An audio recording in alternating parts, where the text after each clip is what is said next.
essential. There you go. From a frightened child afraid of the dark to a woman who now steps into her light every single day.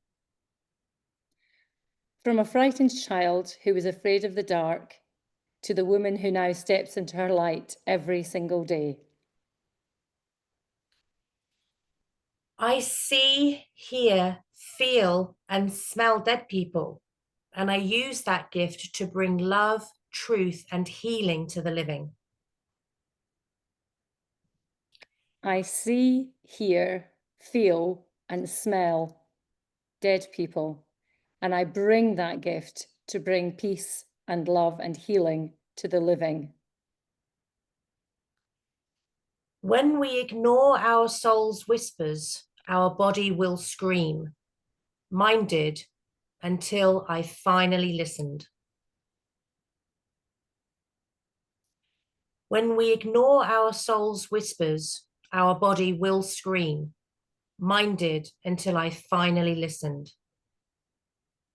When we ignore our soul's whispers, I've forgotten it, sorry. It's okay. When we ignore our soul's whispers, our body will scream. Mine did, until I finally listened. When we ignore our soul's whispers, our body will scream until we finally listen. I've read for thousands. Yours was better. Yours was better. Sorry, yours was better. Do you want me to do that again? Yeah. Okay. When we ignore our soul's whispers, our body will scream. Mine did, until I finally listened. When we ignore our soul's whispers, our body will scream until we listen. And I finally did.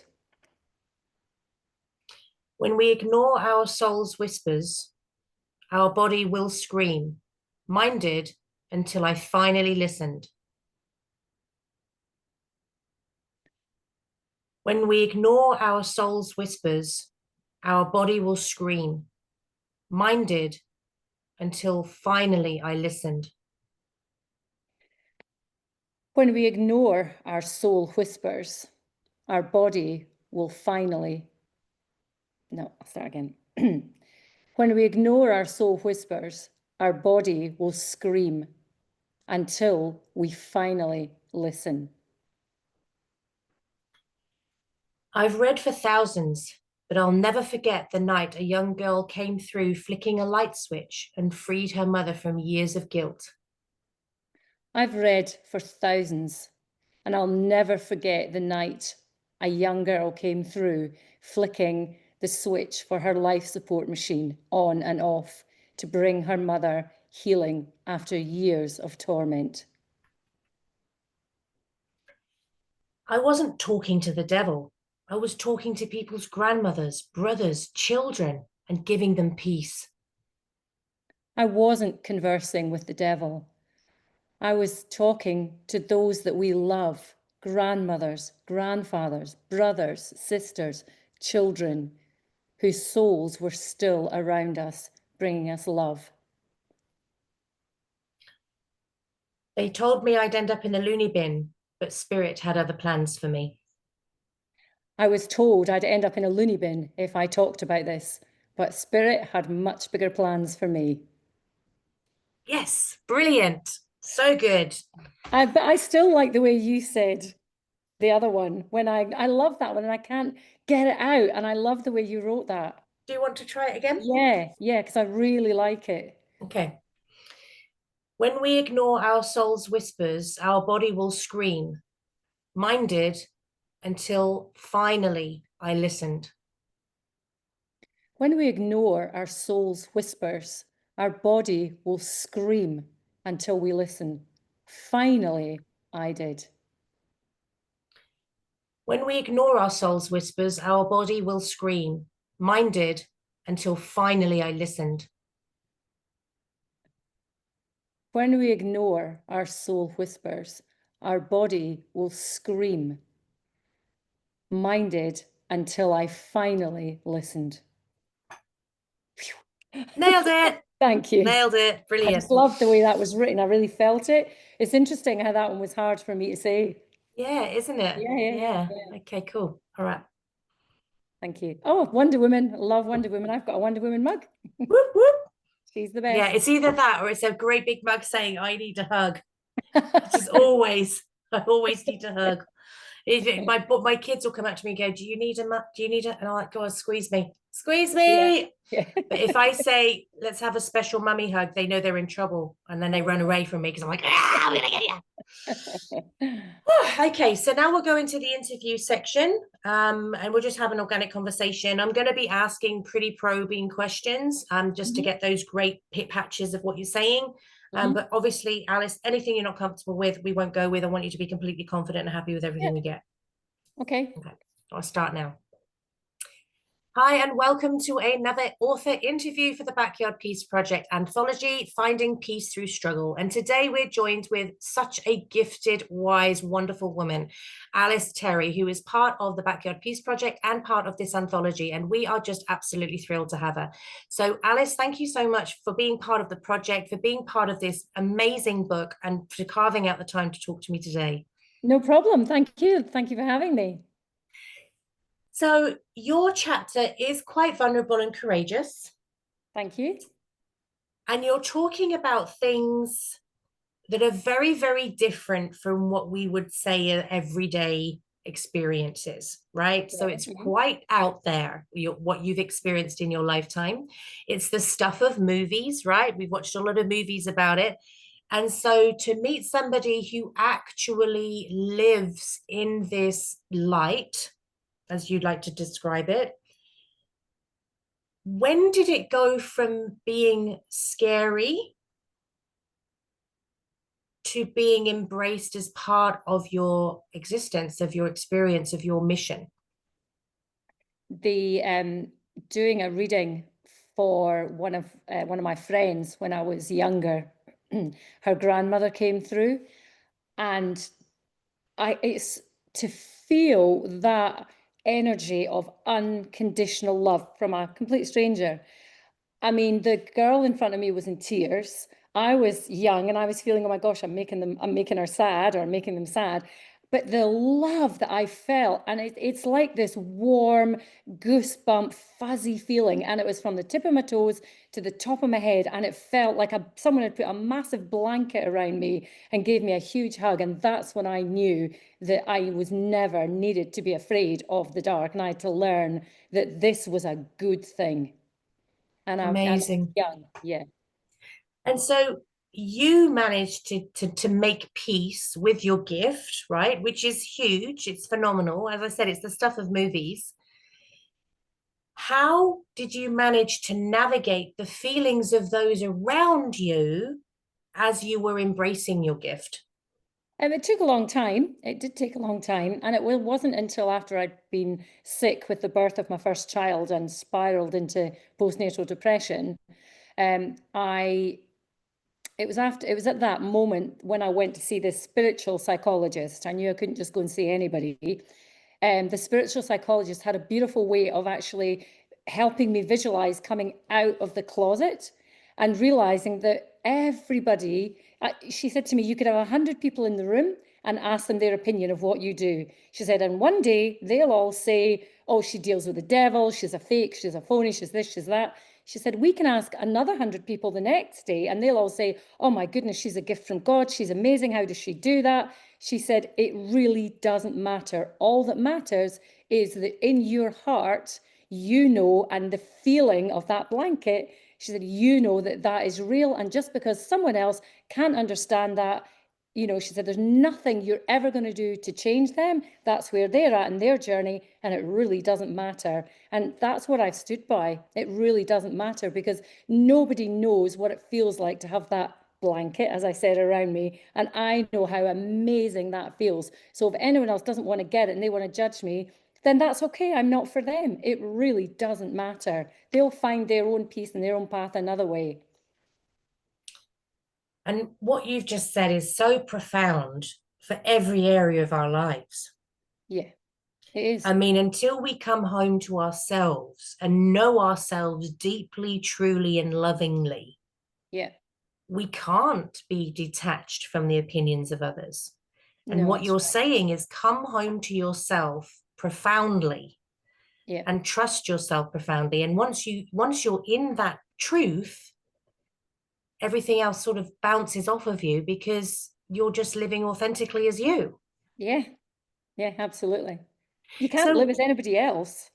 You can only be was you. was there a time when you were afraid? When I was young, absolutely. Yeah, really scared, terrified when I was little. When I went to bed at night, the room just came alive. And I just thought it was, overactive imagination. But I mean, I would see all sorts of monsters, they weren't, but animals in the carpet, animals that had passed over. I didn't know that. I'd see faces in the curtains, the wallpaper would move, I'd see shadows in the stairwell. My bedroom was a really scary place when I was a child, and I Mm, didn't know. I thought it was normal. I thought I had an overactive imagination and this was normal. So it was scared. But as I've grown through life and as I've embraced who I am, I remember I was once doing a reading for a lady in New Zealand, and they were trying to solve a murder. And the murderer actually came forward and pointed a shotgun at me. And I laughed. It was fine because I thought there's nothing that this energy can do to me. He wants healing. He wants peace from what he did. The family want peace, and he's going to give it to me, help her find it. And that's exactly what happened. So I wasn't afraid. And that again was quite a monumental moment to realize that actually I've absolutely nothing to be afraid of. wow, that's pretty profound, isn't it? And so, how did you make peace with being able to explain yourself to your parents, to your family? Like, how did you manage to navigate through that? Because it's pretty big. It's a pretty big thing to Yeah. communicate. Um, I I think in all honesty, I never really did. I just found my own way. I just stepped into who I was, and I actually thought, if you don't want to be part of that and you don't want to accept that, that's okay.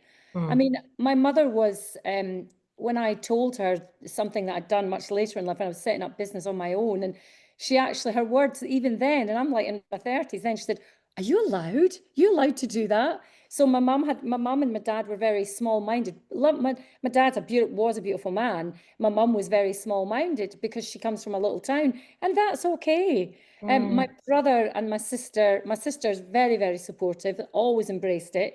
It gives her the heebie-jeebies, and she doesn't always, especially when we were younger, she didn't really want to know. But as we've gotten older, she knows about the power, the positive thinking, and she's really come a long way. And my brother just, yeah, he accepts it without me having to say, this is what I don't. I think the answer to your question is I don't need anyone's approval. mm. I was just who I am. This is who I am. I can't change it. I was born this way. It's as natural as breathing. If you're asking me not to do it, you're asking me to suffocate. Yeah, wow. Yeah. Awesome, amazing. And so, what is the biggest lesson you have learned being able to experience both of these realms? Wow, that's a really good question. Um, Personal space and boundaries actually is what comes into my head, because people think because I can do this my life must be amazing, because I can do all of this all the time. I do it for all these people, I can do it for myself, but we're all on a journey and it doesn't actually work like that. So I think for me it really is the it's a journey, and that I have to separate the two, so that when I'm in work mode, my kids know I talk differently when I'm in work mode. They're like, "Oh, mum's in work mode," and they're okay with, and I'm okay with that. And then when I'm in mum mode and I'm in wife mode and friend mode, I'm lucky that my friends won't ask me to switch on. You know, if there's something going on and they desperately need help, I've got no choice and it's there. But I think it's boundaries. Definitely, I've had to learn boundaries from. That's been the biggest lesson. Mm. And respect for both parts of me. Totally. Yeah, absolutely. And I'm a big believer in that too. I think it's really important to be able to have those very strong boundaries. When now that you've had this experience from birth, like you said, it's like breathing, so you don't know any other way to be. This is who you um, are there any insights that you have for the living having been able to access the thoughts and feelings and experiences of those who've passed beyond that. Absolutely. Everybody in some shape or form can tune into their loved ones, whether that's through signs, whether that's through number plates and numbers and animals, birds, that kind of signs. Or whether it's just a deep feeling. You know, when we were kids, we'd go, oh, somebody just walked over my grave. That's spirit just walking around us. So everyone can do it, but everyone will do it at varying different degrees. I mean, it doesn't matter. Mozart was born being able to play the piano. I could practice as much as I like. I'm never going to be Mozart. So people can use the natural gift that they've got, their intuition, their ability to, when you think, oh, I just say, for example, I thought, oh, I was thinking of Cathy the other day, and then you suddenly walk into the cafe, and I'm, oh, I was just thinking about you. That's you using your intuition. There are little things you can do to strengthen your intuition because they are sensitive. So I help teach people how to do that. I'm not teaching them to be me because they'll never be me because I'm me. But what I can do is help them develop their own intuition so that it helps them in everyday life. It's basically what I give them an invisible tool belt that they can draw on to help them when they want to feel their loved ones closer, or they're needing help and guidance in their life. I love that. And I have to say that my father passed away about 5 years ago, and it really hit me hard. And I was in Australia, he was in England. It was a whole thing. I get And it. it was the first big loss that I had experienced. And my dad was a very important person to me. And it was the first time I'd navigated through grief, and I sort of included the children in it, so they saw me cry, they saw all of those things. And I remember one of my sons came in and asked me about my dad, and he didn't really know my dad very well because they were born here. And my other son came rushing in and said, "Don't ask mum about dad because she'll be upset." I said, "Darling, I'm upset anyway." I said, "It's okay to Yeah. talk about it. It's nice to talk about grandpa." But one of the things that happened to me was, I don't know, 6 months after we lost dad, I repainted the house, of course, because sleep's for wimps, right? Like, why wouldn't I want to repaint the whole house, do 3 coats on every wall, whatever? And the skirting boards here are not flush. And my dad was a carpenter, so everything had to be absolutely perfect. And I could not cut into the skirting boards, and it didn't matter what I did, it didn't look straight, and it looked terrible. And I knew that forever my eye would be drawn to that because it's a wobbly line. I was thinking, what the hell? What am I going to do about this? And my dad's voice came through me and went, "Paint the top of the skirting board." And I just went, "Thanks, Dad. That's a really good idea." And it was such a lovely moment because I wasn't seeking him. I wasn't looking for him. I was just in this moment of when he would have normally helped me.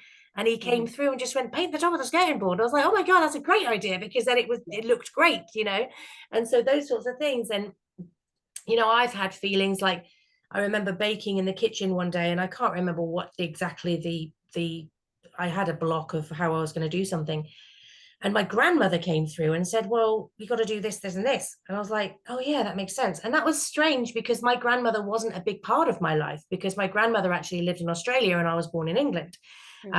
So that was interesting that she came through. But obviously, I was in Australia at that point when I was baking, and she just came through and said, "Do it like this." And I was like, "Oh, yeah, that's a great idea." So I do believe that there is a connection there. But I also have like fear around that. So I do believe in the spiritual world. I believe in the realms and all that sort of thing. And so I'm super, super careful what I do and what I don't do, because I don't want to, in my amateur state, invite something in that I don't want to be in there. Do you know what I mean? So how Absolutely. could you speak to that and talk about the safety around what you do? Well, first of all, I never use the word protection and I never use the word safety, because when you use the word protection or safety, it instantly makes you feel there's something I have to be scared of. So what I always, if you're hearing a voice and it's ever telling you to do something that is going to harm you or makes you feel that's odd, that's uncomfortable, then you know that that energy is a different energy. Plus, the vibration is a different vibration when that deeper energy comes in, that heavier energy, more toxic energy actually comes in. There is a different feeling. It's subtle, but there is a different feeling. Your loved ones you'll always telepathically hear the way they speak. You hear the voice, or you might even smell perfume, or like when your grandmother told you about the baking, it made sense because you could connect that with her, or even your dad. So they'll tend to do it when it makes sense. So when I was making sense of the premonitions when I was younger, and this is what I've taught over the years as well, if I used to get a premonition, I would stop and I would think to myself, have I just read a book about that? Have I just seen something on television? Were we talking about it at school? Did I overhear adults talking about that? And if I couldn't trace it back to anything at all, I knew that it was, I used to say granddad. I used to know it was spirit, but I used to say my granddad.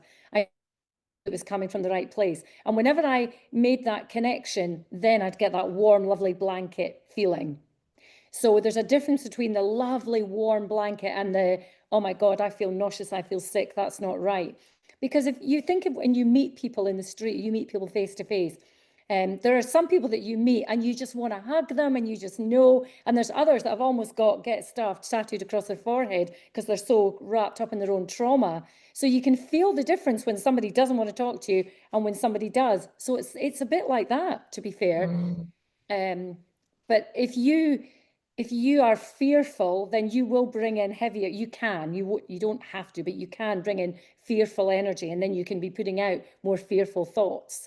So I would say to anyone who's new to this or who's been doing this for a while, they're not enjoying the fearful thoughts, then seek out somebody like me who does know what they're doing so they can help you feel the difference. Yeah, totally. And I remember when we were living in a different house, there was a very oppressive energy in that Yeah, house. yeah, And my son used to see someone stood at the end of his bed. yeah, And ours was a new build, yeah, but who knows, we might have been, or it might have been a thoroughfare, it might have been a walkway, or it might have been I don't know, some part of a sacred ceremony, or I have no idea. yeah, And so I'm very aware of that, and I was super respectful of it. And so I did, in my very novice way, I sort of saged the house and, thanked everything and was respectful and opened the windows and put them to the light and everything. yeah, And then the oppressive feeling did go, actually. yeah, Whether that was psychological or whatever, I don't know. But I feel like my son's always been a bit psychic. And as I said, he used to see this man stood in his room at night. And then after we'd done that, the he never saw that person again, which was pretty cool. And I didn't feel threatened, but I did feel it was an oppressive, like I didn't feel comfortable. I didn't feel relaxed either. Do you know what I yeah. mean? I mean, what you will find is with heavier energy like that, you will find that they recognize something in someone around them, a human around them, or a living being around them. They recognize a quality in that person that they want. But if that's grief, if that's fear of change, if that's whatever feeling that person's gotten that they're really holding on to, the heavier energy can actually grab onto that and go, oh, I recognize that in you must be the same as me, so I'm going to hang around because you totally get me. So when we change that energy like you did and you lifted it all, that energy went, oh, you're not the same as me. Oh, right, okay. And then it moves on because it's just energy, and energy like attracts like. Mm. So interesting, because I went through something a couple of years ago where I'd go to have an appointment somewhere and they had a golden retriever. I mean, the golden retriever is the most loving, fun. We had a golden retriever for 17 years, so we know what it's like. And every time I'd go there, this golden retriever would go nuts, like really nuts, when I walked into the room. I was like, this is weird. Like golden retrievers are like the happiest, friendliest, loveliest dog. And I was starting to get a bit upset because I thought, what is it about me that is setting off Oh, this golden retriever? And I've got another friend who's very psychic like you. And I said to her, look, I need a consult, because I'm starting to think, is there something I'm missing here? Because I feel like there's some sort of energetic presence in my presence to be setting off this dog every time I see this yeah, dog. And the owner said she never does this there with anybody else but you. And I'm like, that's so weird, because I've always had a really strong connection with animals and children, well, people in general. And anyway, so my friend did a reading for me, and she said there was this white light whizzing around me. And she said she was like a child entity who likes to come to my house because it's a cool house to be. I mean, my house is always full of kids, right? And she's just benign, but it's just around you. And she reckoned that the dog was picking up on this high energy around me and like sort of freaking out a little bit because there was this light. And so I sort of felt a bit better because I was like, I was worried that maybe a dark entity had attached to me and the dog was reading that. But I mean, it was a kid, like I'm surrounded by kids, so I was okay with that. But it's so interesting how these experiences can enter our lives, oftentimes unbeknownst to us. Yeah, absolutely. Depending on what we're going through. Yeah. Weird. So this chapter that you've shared, it's very honest, it's very vulnerable.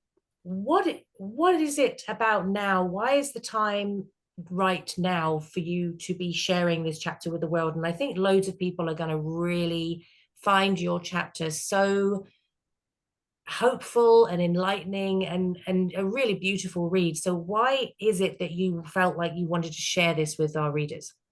I've been toying with writing a book for probably, I think not long after my dad died, which is nearly 17, it was 17 years ago on Sunday. So I've been toying with it for a long time. And part of me didn't want to be whilst my mum was still alive. And then the other part of me thought, no, I'm a working mum, I do this for a living. It's my own business. I'm raising my two beautiful children. So it's never really felt like the right time. I studied past life regression therapy. And so there was other things that I felt needed to be done more. But when this popped up, because I'm in the process of just about finishing my own deck of cards as well, it just felt like actually, no, this is actually going to kickstart me. And a chapter felt like a really good way to dip my toe in the water to see if I could do it, to see if it felt right. And I've loved every minute of it. So I think it was just the timing wasn't right. The time has just not been right.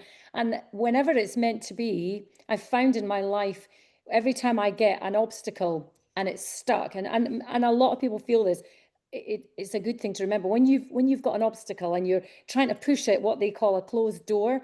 I'll always say, leave the door closed, stop, take a minute, take a breath, take a week, and see what spirit will actually bring to you, what your loved ones bring to you, other opportunities. So there's never been a good time. And when I first met you and heard about the Backyard Peace Project, and then when this popped up, it just felt like divine timing. Dare I say, everybody says that, but I just knew it was right. I knew in my gut that it was right because it wasn't difficult. The whole process has been made very easy for me, even though, as you know, I've been away traveling. I knew I wasn't going to meet the time editing and everything. I still knew that actually I'm meant to do it now. So it was, I guess I was just trusting my intuition, and everything fell into place. That's how you know when something's right. When it falls into place, you know it's right. But when you get hurdle after hurdle and closed door, please stop walking that path. Take another path. You'll be scared of it, but take another path because that one will be easy. So Yeah, this felt like the right time and easy. beautiful. I have a question for you. When we're getting guidance from our loved ones, do they Mm. have this new sense of divine wisdom, or are they the same person that they were when they were alive giving advice? Because sometimes, the advice from my dad, I would think, I love you, Dad, but that's not the right course for me. Do you know what I mean? So when you're getting those messages, are they still in their human sort of spirit and wisdom, or do they have a divine blanket over them that they have this elevated wisdom? No, they don't. They don't have elevated wisdom because that wouldn't be your dad. That wouldn't be your loved one. Yeah, They have to still come through as like Granny Cooper or Granddad or Dad. They still have to come through as who they were. And to be honest, that's the soul. That's who you yeah. really are. So you're not just going to pass over and become this huge, beautiful, big, enlightened, wise being because that wouldn't be the true essence of who you are. Do you get more enlightened the more lifetimes you have? Of course you do. But when your loved ones come through, your dad is going to come through like you. Now, he might give you different ideas that he wouldn't have done when he was alive. But in my years of experience, it's never been anything so fanciful that it's felt like, whoa.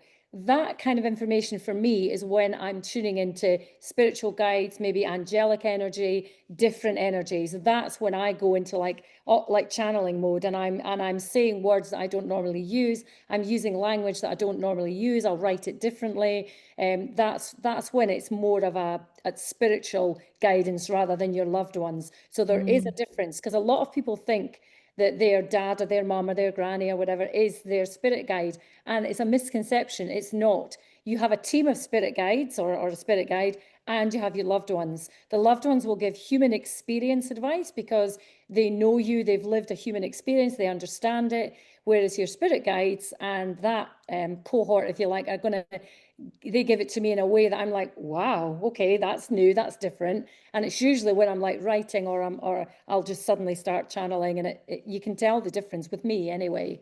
So no, they don't. I mean, I'm sure some people can, depending on what they were like in this life. I mean, Mother Teresa, she's going to have loads of wisdom. Of course she is. That's who she was. Gandhi, I actually was very privileged to feel Gandhi's energy one day in the closet.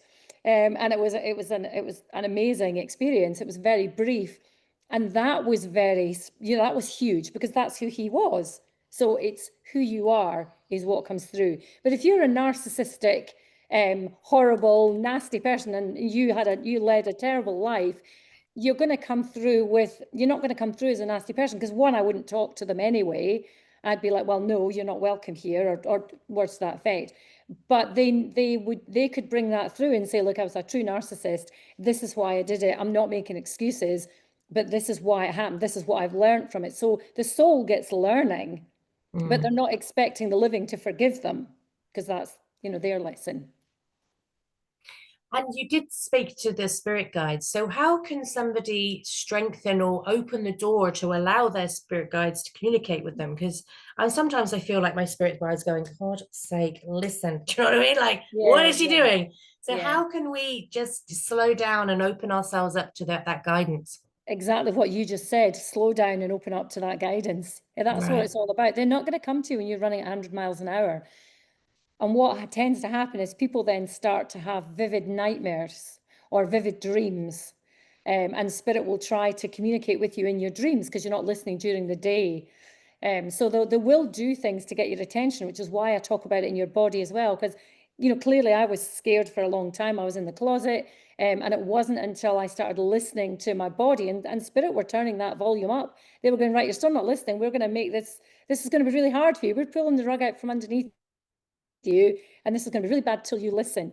So for everyone, being able to take, my goodness, 5 minutes every day to sit, put your phone on. I was saying this recently, just put your phone on for 5 minutes, just sit there and do nothing. Just sit there and breathe. And every time your mind wanders, recognize it and then breathe. And that's the best way to start, because that way you'll then start listening to your heartbeat, you'll start listening to yourself.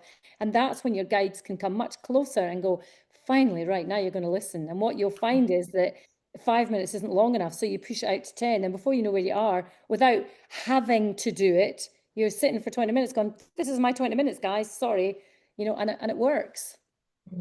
Beautiful. So, Alice, what is the greatest gift you would like people to take from your chapter? Oh, I guess hope, trust, and belief that there is life after death. It does exist. I have witnessed way too much and experienced way too much for people to just think when you're dead, you're dead. Your physical is, of course, but the soul is eternal and it does live on. And just because some scientists, some can, but just because some can't prove it, it doesn't mean it's wrong. We used to think the world was flat, for God's sake. So just because you can't prove it, we can't prove it at the moment. So that's what I really want them to know, is that it isn't the end.